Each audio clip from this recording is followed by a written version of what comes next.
உலகம் என்னும் அபத்தத்தை புறக்கணித்தவரான தூய அந்தோணியார். அசிசியாருக்கு ஆப்பிரிக்க மக்களை மணந்திருப்ப வேண்டுமென்ற ஆவல் அதிகமாக இருந்தது. 5 துறவியர்களை ஆப்பிரிக்காவுக்கு போகும் வழியில் போர்ச்சுகல் நாட்டுக்கு அனுப்பி வைத்தார். அவர் திருச்சிலுவை மடத்தில் தங்கியிருந்து போர்ச்சுகல் நாட்டு இளவரசியை சந்தித்தனர். துறவிகள் 5வரும் ஆப்பிரிக்கா சென்றனர். மொரோக்கோ நகர் தெருக்களில் நற்செய்தி அறிவித்து கொண்டிருக்கும் போது ஒரு முகமதியர்கள் இவரை அரசனிடம் கொண்டு ஒப்படைத்தார். அரசன் இவர்களை முகமதிய மதத்தில் சேரும்படி வற்புறுத்தியும் அவர்கள் கேட்கவில்லை. பின்பு அரசன் மிகவும் நயந்து மண்ணாசையையும் பெண் ஆசையையும் அவர்களுக்கு காட்டினார். அது எதுவும் பயனில்லாமல் போயிற்று.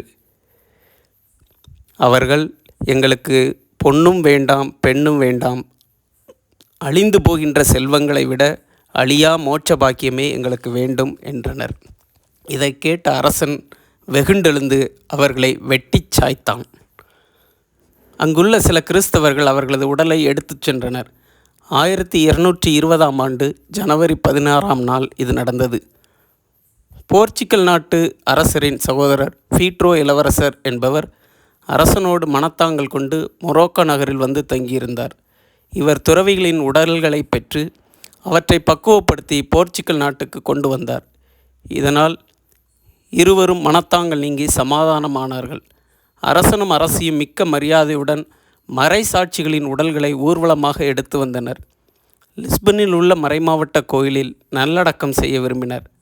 ஆனால் தற்செயலாக ஊர்வலம் செல்லும் வழியில் திருச்சிலுவை மடத்தருகே வந்தவுடன் ரதம் தடைபட்டு நின்றது. ஒரு அடி கூட அதற்கு மேல் எடுத்து வைக்க இயலவில்லை. ஆகவே மறைசாட்சிகள் முன்னமே கூறியுள்ள இறைவாக்கு நினைவுக்கு வந்தது. திருச்சிலுவை மடத்திலே நல்லடக்கம் செய்தனர். அரசியாரும் அதன் பின்தான் மரணமடைந்தார். அந்தோணியார் இந்த அற்புதமான நிகழ்வுகளெல்லாம் எண்ணி பிரான்சிஸ்கு மட துறவிகள் மட்டில் அதிக மதிப்பும் பற்றுதலும் கொண்டார். தானும் ஒரு மறைசாட்சியாக ஆக வேண்டும் என்ற ஆவல் அவருக்கு வெகுவாக எழுந்தது.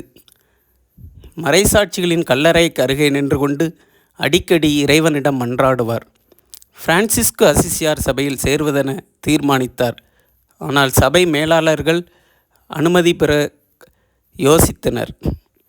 2 சபைகளின் மேலாளர்களும் ஒன்று கூடி அனுமதி வழங்க சம்மதித்தனர்.